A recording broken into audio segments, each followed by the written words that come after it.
This video is sponsored by War Thunder. Hi everybody, I'm here in my front yard. I saw a gray hair up here. Am I bald? I'm not bald. At this point, gray hair and all, it's time to wrap it up. From this point on, I will be complaining until I'm the mayor of Frowntown. Alrighty, time to fight a battle that's been over for years. You know, this video was originally gonna be another bizarre lore type story recap. Nothing wrong with that. I feel like I'm fairly known for that, even though low-key I'm gonna start branching away from that just a little bit. But then I realized this incredible story isn't bizarre. It's actually pretty good and well known. So that naming convention doesn't work. And then I realized this was going to be a more opinionated video, one that's closer to the equally high quality topics on my second channel, but this needs to get aired out on main. I've had a serious amount of time to think about one of my personal favorite movies lately, in part because of the confirmation of another sequel, The Incredibles. The original, it's fantastic. In my eyes, the best of Pixar. Some of the best in animation as an art form, one of the best superhero movies, one of the best family movies. It managed to do so much right, I could gush about this franchise forever, just because in a world where we keep getting more and more superhero stuff, this iteration, this concept for a superhero story was phenomenal and simple, namely because of how real everything feels, how it takes advantage of the superhero concept and excels. Compared to Marvel or DC or anything like that, there aren't many superhero stories that make me as passionate for the greater genre as The Incredibles does. There's like All-Star Superman, Batman's really long Halloween, X-Men Evolution, The Immortal Hulk, a lot of Marvel's Ultimate Universe, Spider-Man Life Story, I'm counting Venture Bros, literally anything All Might does, a good amount of the stuff Sonic fans come up with since Sonic is the Potential Man franchise, and there's occasional flickers of incredible moments in Invincible, plenty of iconic superhero moments and stories in the greater comic medium, the superhero genre, and yet there's nothing like Incredibles, and you know me, I love reading, I can verify that. Incredibles is unique because as far as I can tell,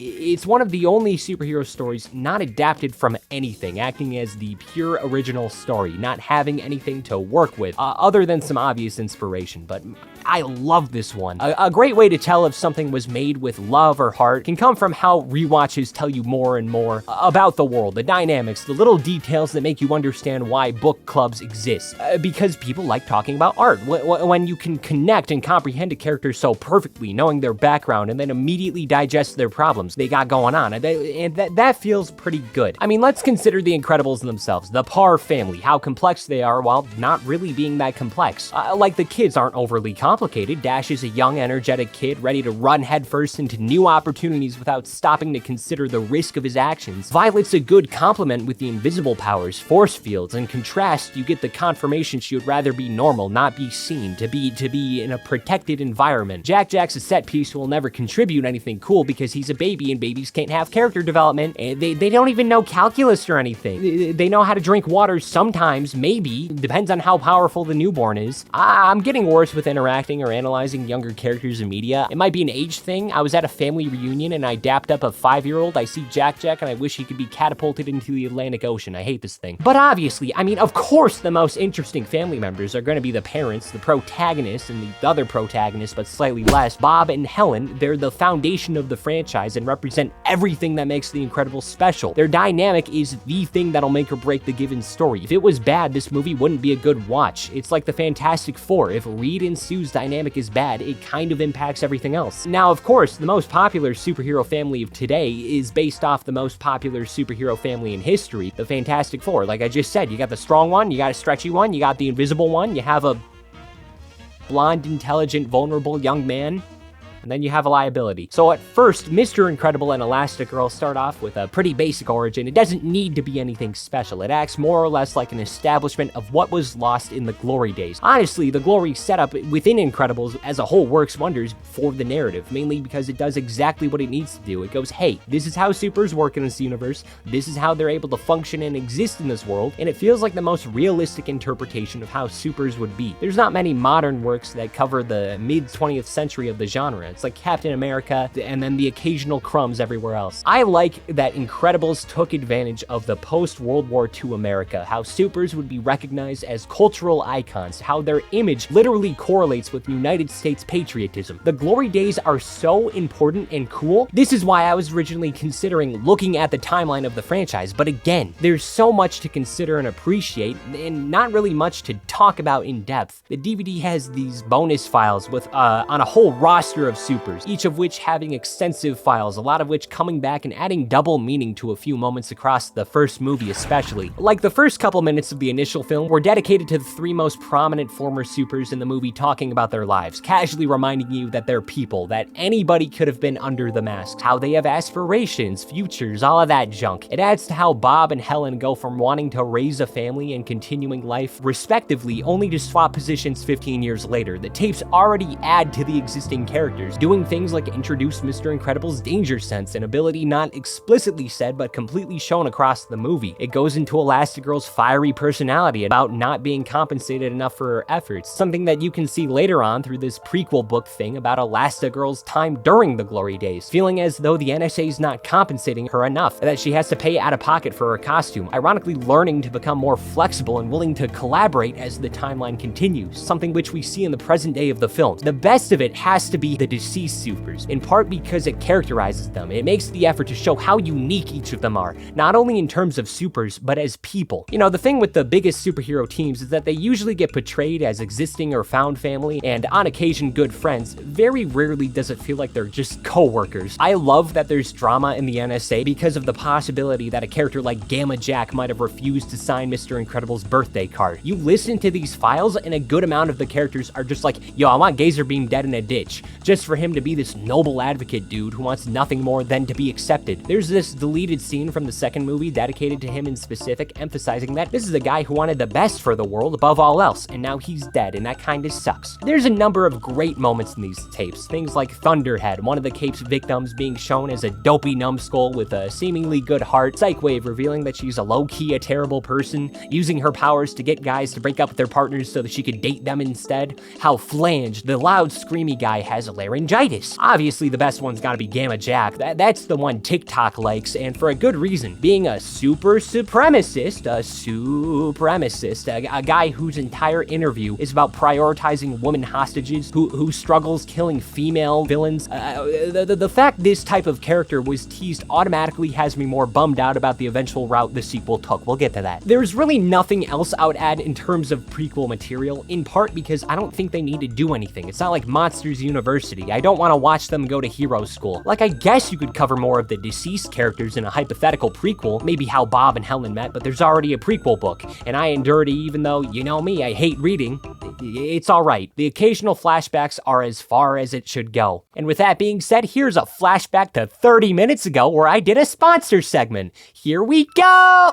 You heard that right, this video is sponsored by War Thunder. War Thunder is the most comprehensive vehicle combat game ever, available on PC, console, and mobile, where you control over 2,500 tanks, planes, helicopters, and ships over 10 major nations with decades of vehicles, available from biplanes of the 1920s to fighter jets of today. Join over 95 million players in epic PvP, unmatched high quality to discover with great graphics and authentic sound effects to boot. There is simply no game better for fans of military history. And now fellas, I personally love aviation. I like the ability to fly. I'm a big fan of it here, and you can do it very good in War Thunder through the in-depth customization along with a heavily optimized and lag-free experience. You can start playing for free on PC, Xbox, PlayStation, and mobile by using the link in the description or pinned comment, and new and returning players on PC and consoles that haven't played in the last 6 months will also receive a massive bonus pack that includes multiple premium vehicles, the exclusive vehicle decorator, Eagle of Valor, 100,000 Silver Lions, and 7 days of a premium account. Thank you to War Thunder for supporting the channel, it goes a long way. And now back to the video. So you watch all these tapes, and all of a sudden, the already good movie becomes even better. Most of the Cape victims have files on record, so it elevates their impacts of the Cape gag reel. And then of course, it makes Syndrome's plan in the movie all the better. I promise I'm almost done glazing, but one of the best scenes in the original movie has to be Bob learning about Syndrome's genocide on supers, as he makes the perfect Omnidroid, treating each and every one of these people, these significant people, as steps to a greater final project, his revenge on the people who technically wronged him. And then you got Syndrome as a whole, a fantastic villain voiced by Dave Alvin Chipmunk Man. But when everything's considered, Incredibles is a timeless piece, near flawless, tightly written, plenty of quotable and memorable moments. I'm just gonna list more of the shit it did right. Score's great, it has a bit of a spy thriller feeling, it matches a lot of the scenes really well. I think about how the score starts getting getting all pitter-pattery-ish once Dash starts running on water. It makes me howl at the screen like a chimp. I like how Gray and Square Bob's workspace is, as he thrives in the greatest economic system in the world. I like how threatening even typical grunts feel. I like when a basic grunt feels like they have the potential to kill. That's so cool. So there's a great moment where Helen tells her kids that there is men out there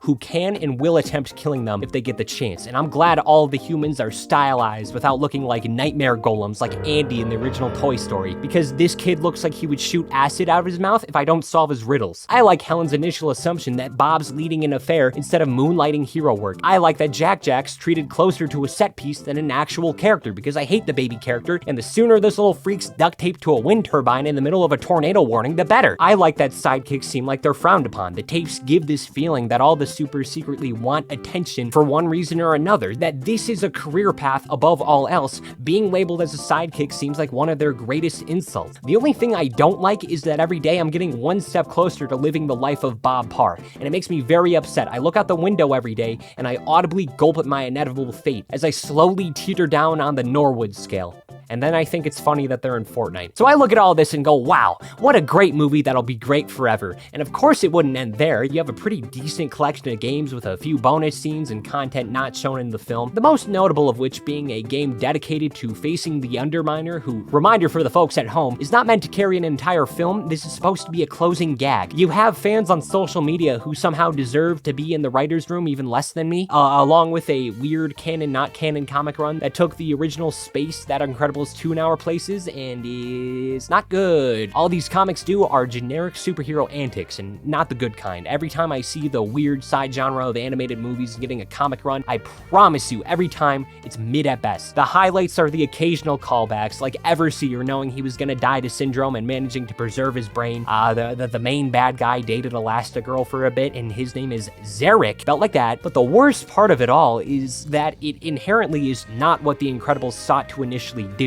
Instead, creating an alright, at best, villain of the week equivalent, not really capturing what made the Incredibles so special. And that's okay. It's completely fine that the comics aren't all too great, because they're just that. They're comics. They don't matter. And you know me, I love reading. I don't mind reading through these, but if I want to look at something bad, I would just watch Incredibles 2. I think it is so stupid important to emphasize the great fall off of Pixar. The moment Cars 2 released, you could feel a shift in Pixar as a whole, going from the LeBron of animation into a progressively hit-or-miss animation studio. Not quite capturing what used to work. Now just occasionally making something that matches the excellence of their older works. Something is just gone in the new stuff, making this, in my eyes, the worst of Pixar. I see The Good Dinosaur and I already know I'm gonna be disappointed. I see Cars 2 and I already know it's gonna be a cluster and a nightmare to get through, and it just makes a whole bunch of complications about world building and story or whatever. I made a video on that, it's very good, go watch it. But Incredibles 2 is worse because it's exhausting. It tarnishes what the original did. It's not horrible, but it's inferior. You know, at least with Cars 1, you're looking at it and going, okay,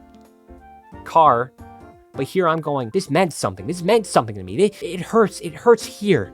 It hurts a lot. Now, I'm not even kidding. The root of all of our problems come from the Underminer. The entire point of the Underminer is that he's a final gag above all else. It's supposed to be the Mole Man equivalent to the Fantastic Four equivalent, just like how Syndrome basically acted as a Doctor Doom. I mean, it's nice that they showed this fight at the start of the second movie, but this is the final time that the movie matches the feel of the first one, before just running through the motions of the previous movie. Like, Act 1 in the first movie can be broken down to actual superhero work goes wrong, Frozone's there, everyone's bailed out by the government. There's a dinner scene where the family expresses their exhaustion with the status quo, all while Violet's having boy troubles, and then Jack is a baby, and then Frozone shows up, sets up the character closest associated to the main antagonist. One of the parents gets summoned for hero work, and then Frozone goes missing for an hour of the movie. How does Incredibles 2 start? Actual superhero work goes wrong, Frozone's there, everyone's bailed out by the government. There's a dinner scene where the family expresses their exhaustion with the status quo, all while Violet's having boy troubles, and Jack is a baby. And then Frozone shows up, sets up the character closest associated to the main antagonist. One of the parents gets summoned for hero work, and then Frozone goes missing for an hour of the movie. The only difference is that it looks better, which somehow makes it look worse. It goes from being this stylized beauty into not really doing that. This might be a consequence of the more modern Pixar, but their style is the corporate Memphis of animation. Everyone looks yucky, except for Frozone. I can never be mad at you. See, my biggest problem with Incredibles 2 is such a simple one, just being that there's not really anything that sticks with you quite like the sense of adventure and suspense from the first movie, managing to have a ton of unique environments, while this one's more or less restricted to a city. The city's called Metroville, by the way, in case you were ever wondering. It doesn't matter. It's fine.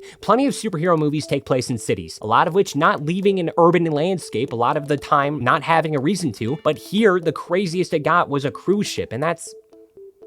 it's a fun, it's a fun scene. It's a good scene. The writing is worse. The comedy is worse. The suspense is worse. The stakes are worse. Jack went from an honorary inanimate object to the most important of the children. The problem is that it's a baby. It is a baby that does nothing other than the gimmick of having a lot of powers and being an infant. I want to look at Mr. Incredible go, it's showtime. And I don't want to look at his forehead with 800 wrinkles or the baby. It's such an ugly freaking thing. Every problem with this movie comes from the fact that it doesn't really feel like anything. It's like Finding Dory, or me standing next to my siblings, where you look at it and go, I guess it's there. The only real worthwhile things to look back at would be the action sequences, because yeah, they're still great, but there's plenty of bad movies with good action sequences, like Street Fighter, The Phantom Menace, and Samurai Cop is...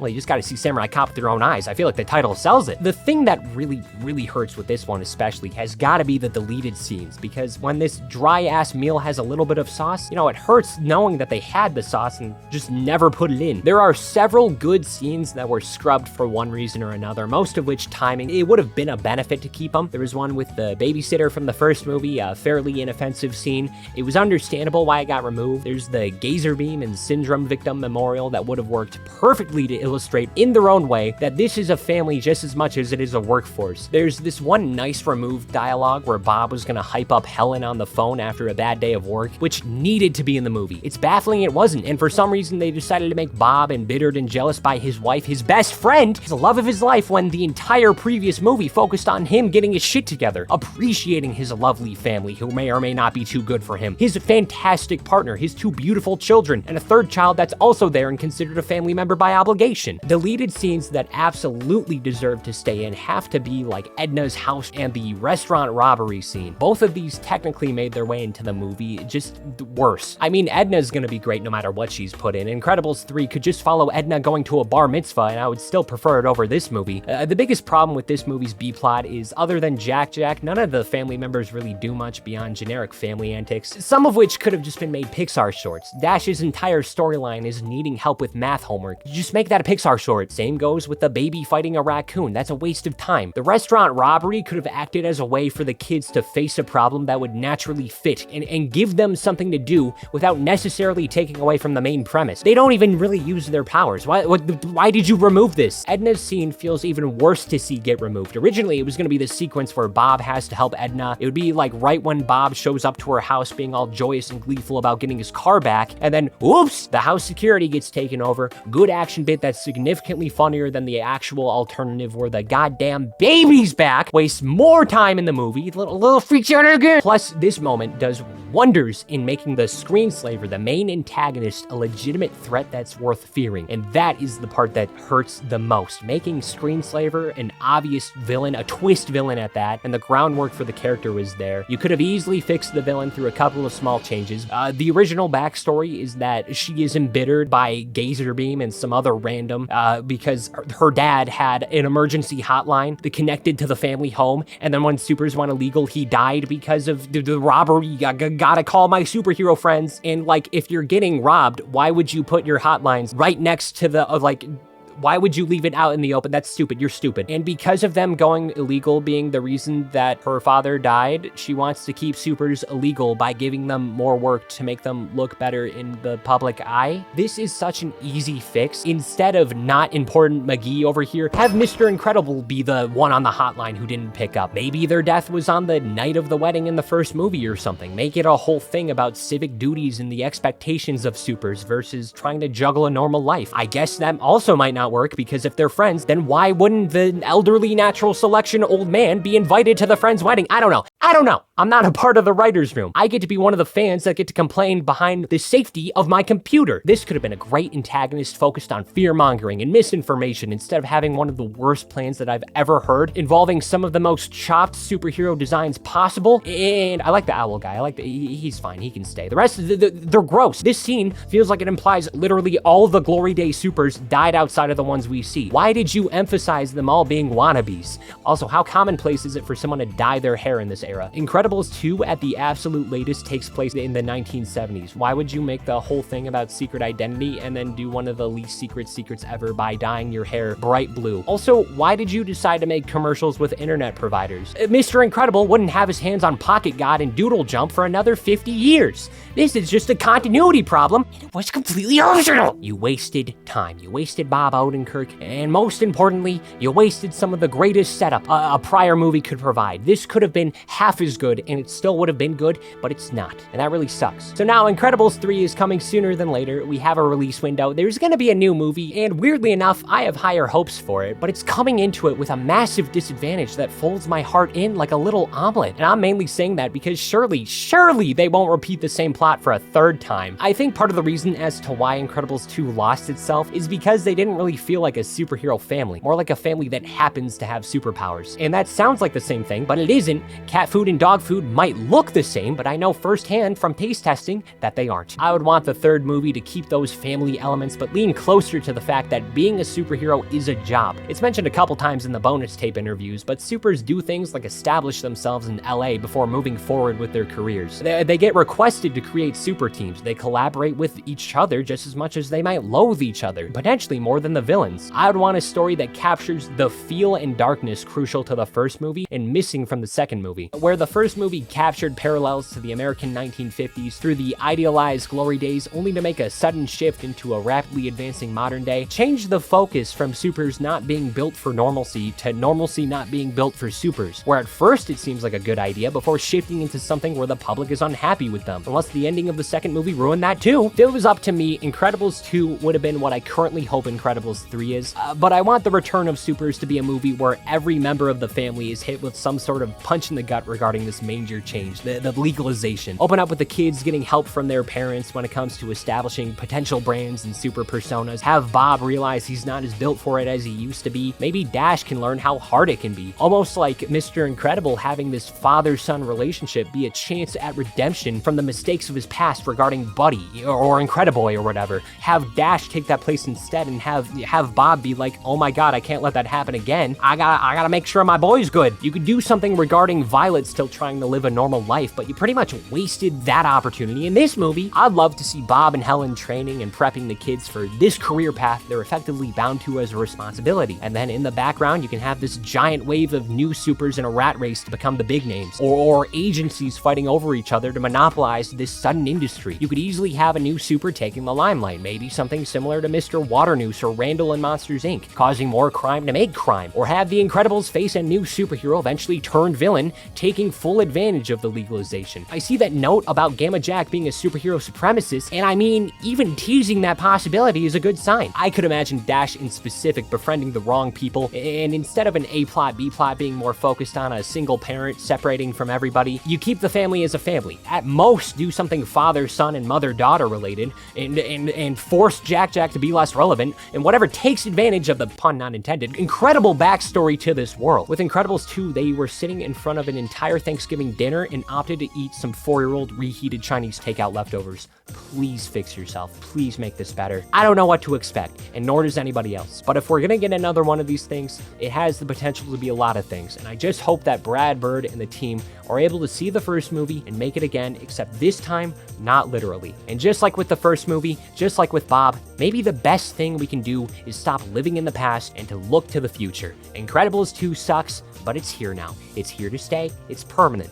And maybe something good can come out of it. I'm not the first person to bitch and moan about this movie, but I really do hope I'm one of the last, and that The Incredibles 3 can take some glory days of its own. For now, the best thing we can really do is wait, because if it's anything like the second movie, then maybe we don't want it. And by we, I mean specifically the people watching this, because it's like for sure gonna get $1 billion in the box office unless something completely unexpected happens again that ruins the possibility.